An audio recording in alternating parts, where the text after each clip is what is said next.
Hello everyone, welcome back to Rebels TV. This is a tribute video to Manchester United, one of the probably one of our greatest ever players, Denis Law. And it's a bit unfortunate timing because unfortunately, I think fortunately, I believe Neil was unavailable day before yesterday. We would have done this on a preview, but which would have been better to do considering yesterday's results. But it is what it is. We have to do it. So yeah, here we are. And it's bad circumstances, but we can still talk about the past and forget about the present right now. Dennis Law, what a player he was. Now the Holy Trinity, which led Manchester United to that European Cup winner 1968, one of the greatest achievements in football history, in my opinion, considering that 10 years prior to that, there was a mega disaster. So, yeah, unbelievable player. Rest in peace up there. Um, Thoughts on our family and friends. And yeah, what a man, what a player. There's so many positives that I've heard being said about Stanislaus, the stories, a record goal total for Manchester United, 46 goals in one season for Manchester United in an era where you could I'm convinced in that era you could probably punch like a defender could probably punch a striker and get away with it. Like it was that rough back then, it was really. I think football back then it was very different, much more physical. So the fact that he scored 46 goals in an era like that, unbelievable. What a player. And yeah, I have anything with me, so I'm on this. Yeah, I can just go on. In an era where punches were being thrown, still no cards were being shown, to an era where a single touch can cause you four game ban or 3 game ban. So, and I wonder if Neymar could have survived that era along with Mbappe, Messi, and Ronaldo. I doubt it because yeah. So I think so. Dennis Law, respect. According to Sir Alex, greatest ever Scottish striker, arguably if not the best, one of the greatest. It's Kenny Dalglish. I am calling him Sir because he's a Scouser, but it's okay. Respect. He's still a legend. Liverpool are still way bigger club compared to City. So, and I don't get it. Like some United fans, old age, they hate Dennis Law because he played for City. So I can understand. Like some old age United fans, like not like me, like Yeah, right.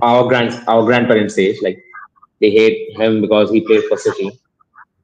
And I think like on that, I'm sorry, yeah. uh, I mean, I was gonna say on the city thing because I have heard it mentioned before. In my opinion, it's irrelevant because what Dennis Law did, there would be, I can guarantee you, in 100 years, still now from today, no match night player will have done more for United than what Dennis Law did, because what Dennis Law did, along with the Sabado Charlton and George Best, and with all the other players in that team, Must be they babes.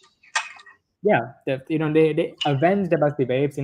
We would have been probably we if it was not for the Munich disaster, we probably would have had two or three more Champions Leagues at that time. I'm convinced. But tragedy happened. It was extremely unfortunate. But after 10 years, like keep in mind, the club was at its we are complaining about where we are right now. We had players die that day. Over 15 players, I believe, died that day. We were absolutely lost as a football club, and in just 10 years we went from barely being able to put out a team to being able to compete against Benfica, who had the best player in the world at that time, Eusebio, Eusebio. and we were able to beat them in the final. And Dennis Law didn't play in that final, unfortunately, because of an injury, but he was an integral part of that team, and he also led United to multiple first division titles. So under all those circumstances, in my opinion, the fact that he played for City was completely irrelevant. And it's not like City were a juggernaut back then. Like they aren't back then. They aren't what they were back then. What they are now. City aren't a big team. Weren't a huge team back then in Small club. comparison to. So in my opinion, it's They were not small relevant. club back then. Yeah, so in my opinion, it's not relevant because of how much Dennis Law did in Manchester United. In my opinion, the fact that he played for City, it's not relevant in my opinion. Yeah, exactly. And I mean, didn't turn out like wasn't a good ending for Dennis because what I heard, he wanted more money and Matt was like, I'm not having it, get out. The ending wasn't that great, but what a great legend to the club. Him now he can join with Sir Bobby Charlton and with Sir George Best up there in heaven together forever. Because the statue remains intact at Old Trafford, it will be. And also, I'm going to talk about if he announced it, any shame, then if they have any shame, then I don't think so, because that's the stadium where these players played, the Busby players played, where Ryan Giggs played, where David Beckham played, Cantona played, Roy Keane, Dennis Irwin, Steve Bruce, Mark Hughes, all these legends played. And along with that, we have a statue of the three great guys, the three great guys of best, Charlton and Dennis Law. And I guess he is the greatest ever United striker ever. I would say, Yeah, striker wise, is the greatest ever Manchester United striker. Like apart from Rooney, Van Nistelrooy, okay, but I think so. No one gets past as a striker as him.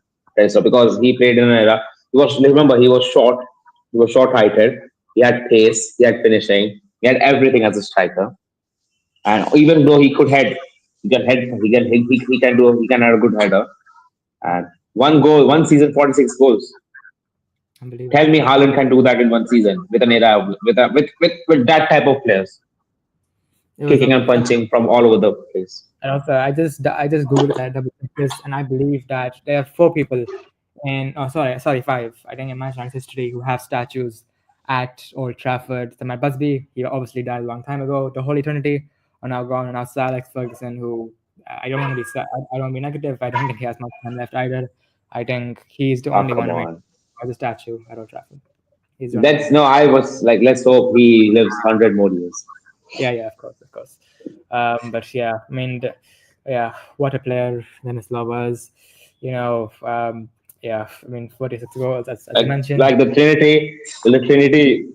Trinity is now no one is alive. Like Sir Bobby Charlton also died last year, I guess, Yeah, and this year, so Dennis Law died this year. So I guess we did a great job. I guess George Best, he went a long time ago. So I guess yeah, his departure also, because he was one of the people told me, I heard from old age guys, from people from old school, saying what Maradona did, George Best could have done that 10 times better.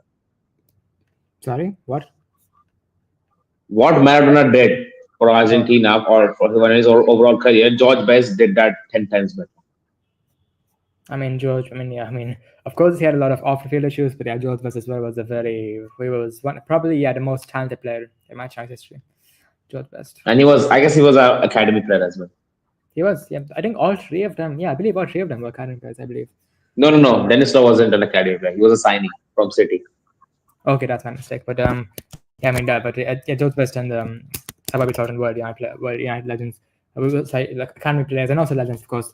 But yeah, of course, very tragic what happened. And yeah, I'm just actually going to look at his career at Manchester United. He had 237 goals for Manchester United. I mean, yeah, it's freaking unbelievable. I mean, what a player able to Respect, score. Yeah, full respect to him. yeah, and Sarah Ferguson also said, I believe he said that he's Scotland's greatest player. So I mean, yeah, I mean, And if um, anybody says Scott McTominay is the best ever Scottish player, Absolutely. no, but also actually he was also PFA, I believe, yeah, Premier, like the he was in the PFA team of the century as well. Dennis Law. bro, he and Kenny Dalglish are the greatest ever Scottish players. He and Yeah, Kenny Dalglish. without question. Dalglish. Also, also Dennis Law is of course one of Manchester United's four Ballon d'Or winners. And yeah, I mean the Holy Trinity He won a led Ballon by d'Or? Dennis Law, yeah.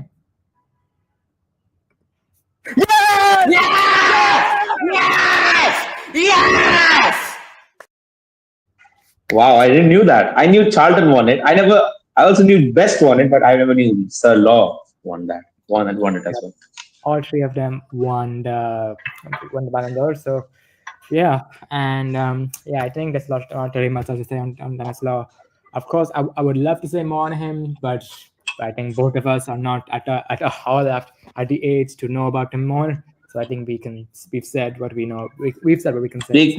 We can get to know him thanks to old school people.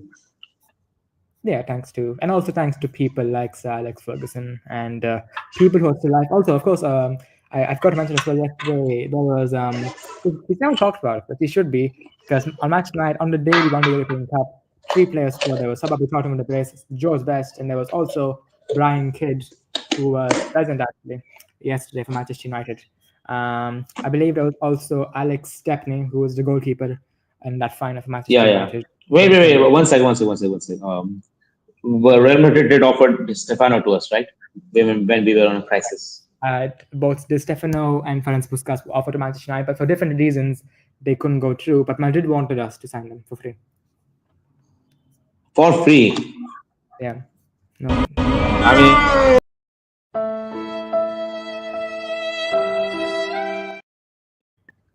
I think it like was because respect.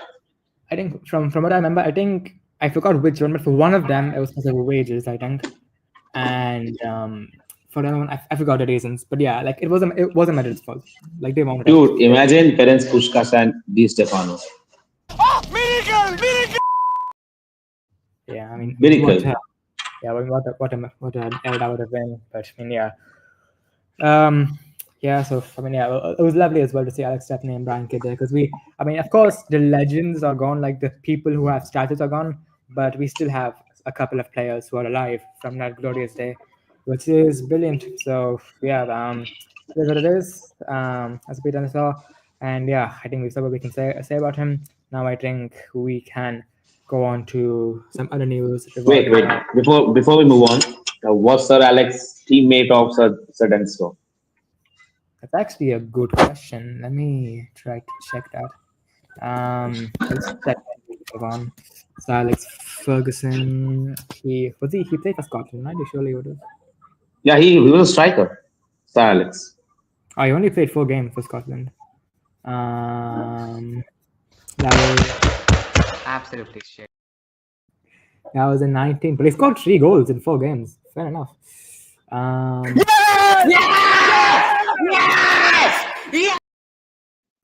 And Dennis Law played for Scotland. Yeah, they would have been teammates. Yeah, they would have been teammates.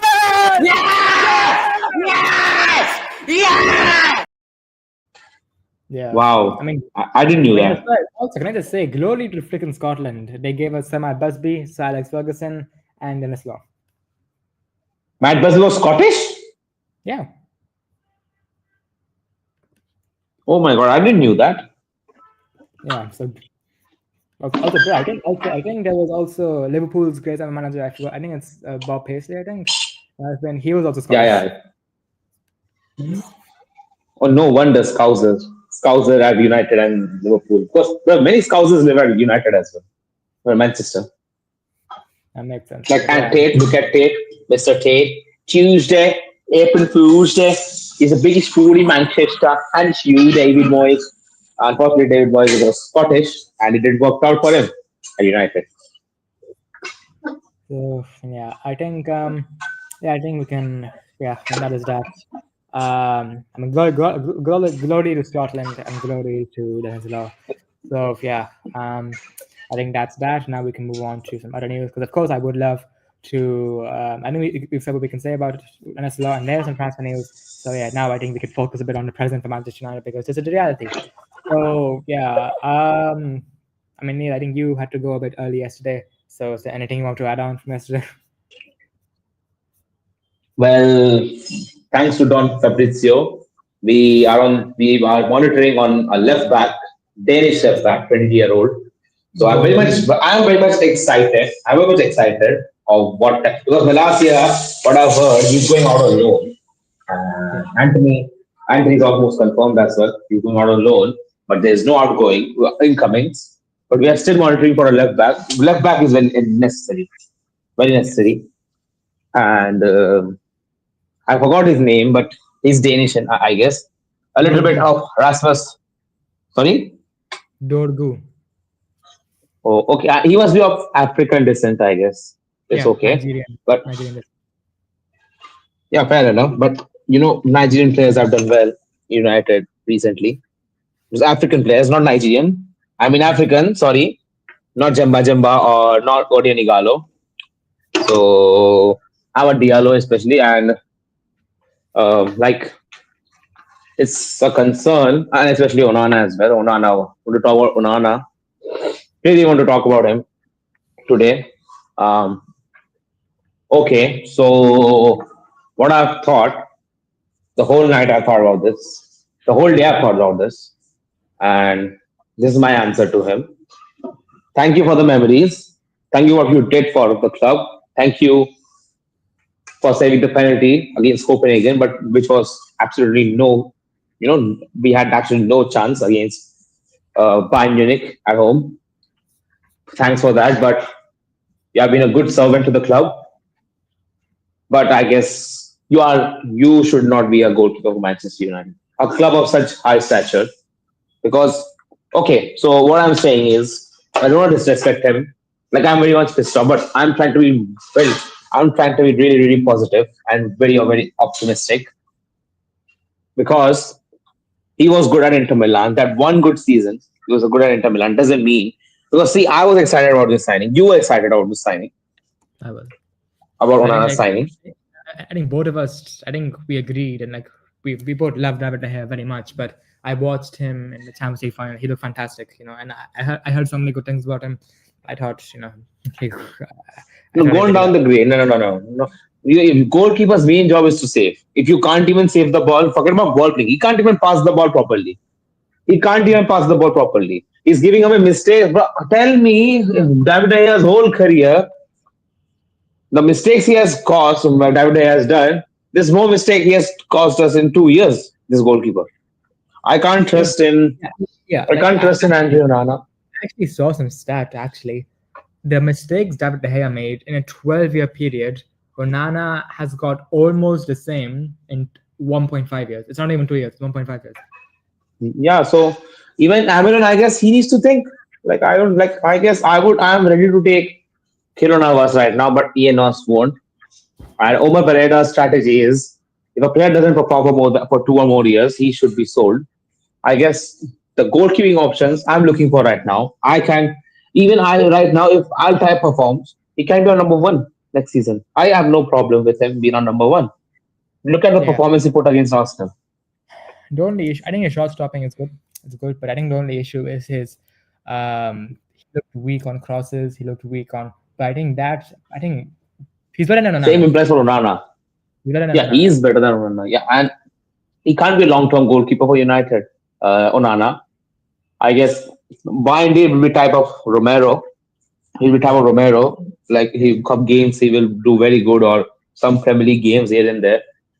But goalkeeper, I guess the only my one of my favorite goalkeepers this season. I will go Nubel, Alexander Nubel, or Gregor Kobel. Kobel. Gregor Kobel looks the most likely, I would say, because Dortmund aren't going in a good period right now. And Albin Lafont. I can even go for Zion Suzuki as well. Like let's see, let's try him out as well. But I want the goalkeeper who can save a shot. I can like I am saying, three goalkeepers: Gregor Kobel, Alexander Nubel, and Albin Lafont. Yeah.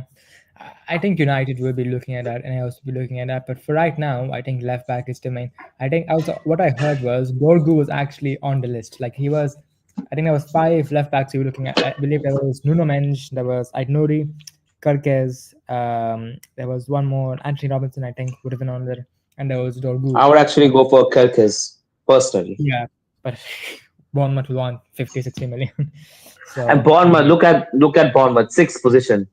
Look at Bournemouth this season, sixth. and yeah, I mean they've what a season they have had. But yeah, with Dorgu, also I think, in my opinion, there shouldn't be any issues with him adjusting to the Premier League because I don't know if you watched him. I've seen a few clips of him. He is a monster. He's 6'2". He is built like an absolute monster. Taller than Luke Six Shaw, foot two. 6'2", but he's still very fast.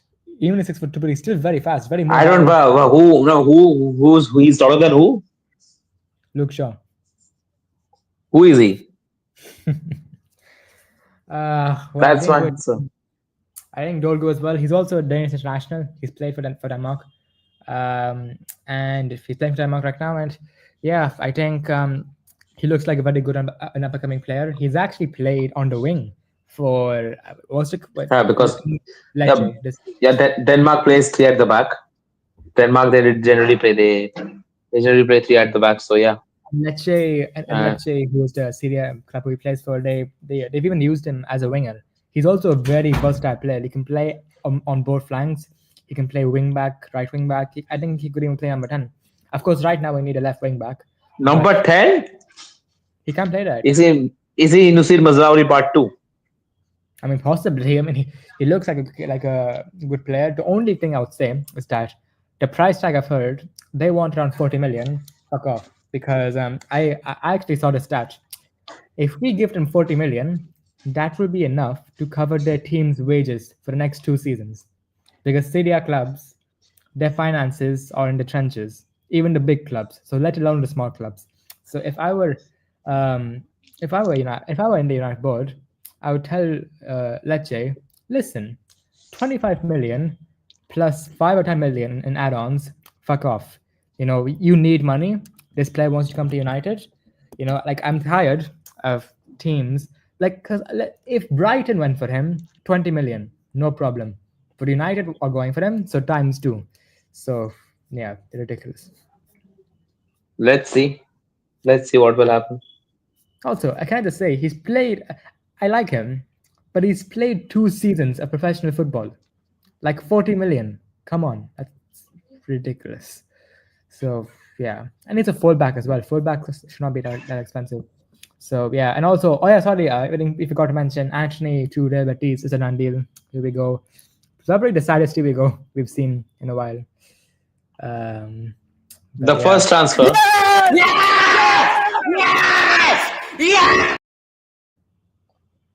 Bro, tell me, bro, 2 years what he has done.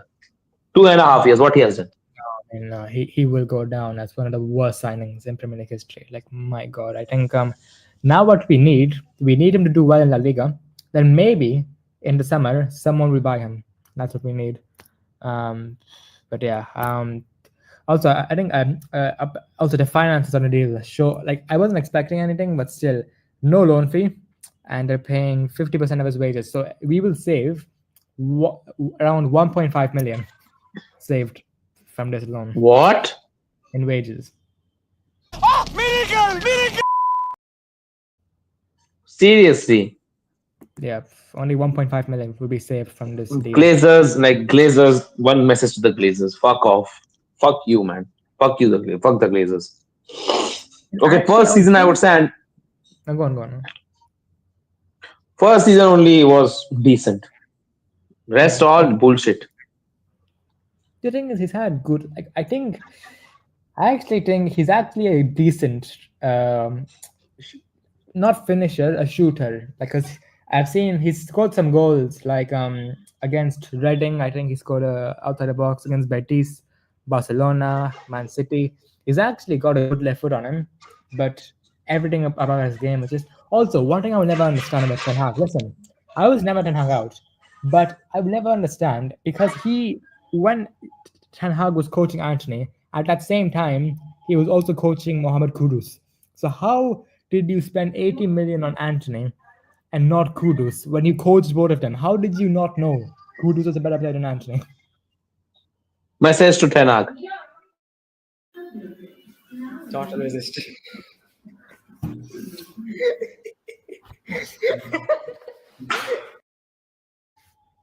But seriously, Kudus is a way better player.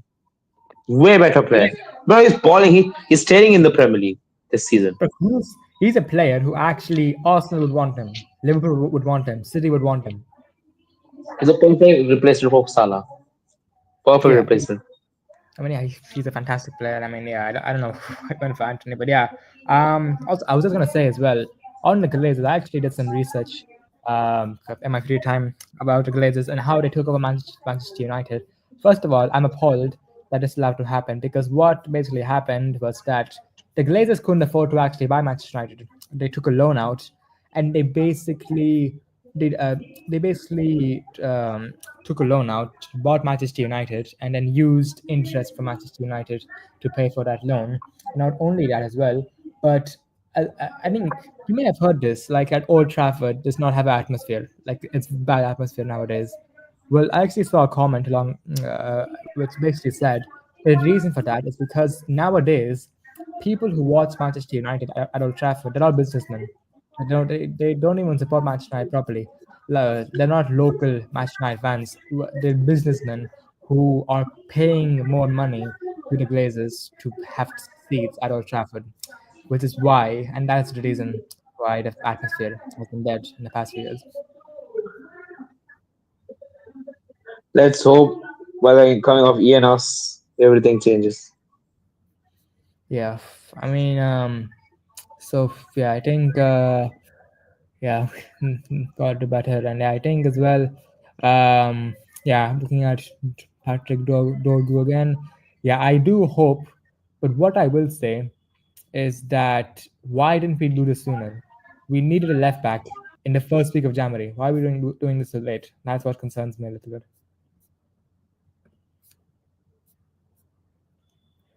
But I mean, we're making the signing, so it is what it is. But yeah, I think it's not confirmed yet. Bro, it's I not don't. even sure if it's not even sure if you're signing him.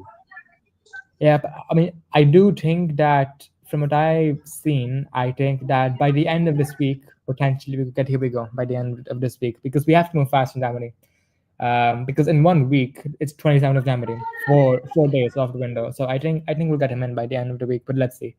I have to see. But yeah. So yeah, depressing times for Manchester United. Depressing news as well, of course. Highlight of the video. But yeah, I think no matter how bad Manchester United are in the present, it can never tarnish what we've done in the past. So yeah, I think we got enough there. Not really much to talk about. Cover transfer news. Covered more about yesterday's game as well. So yeah, thanks for watching, guys. If you enjoyed, make sure to smash the like button, subscribe if you're new, turn on post notifications to be notified when we upload the next video. And yeah, again, rest in peace, guys. Now. Rest in peace. Glory, glory, Scotland and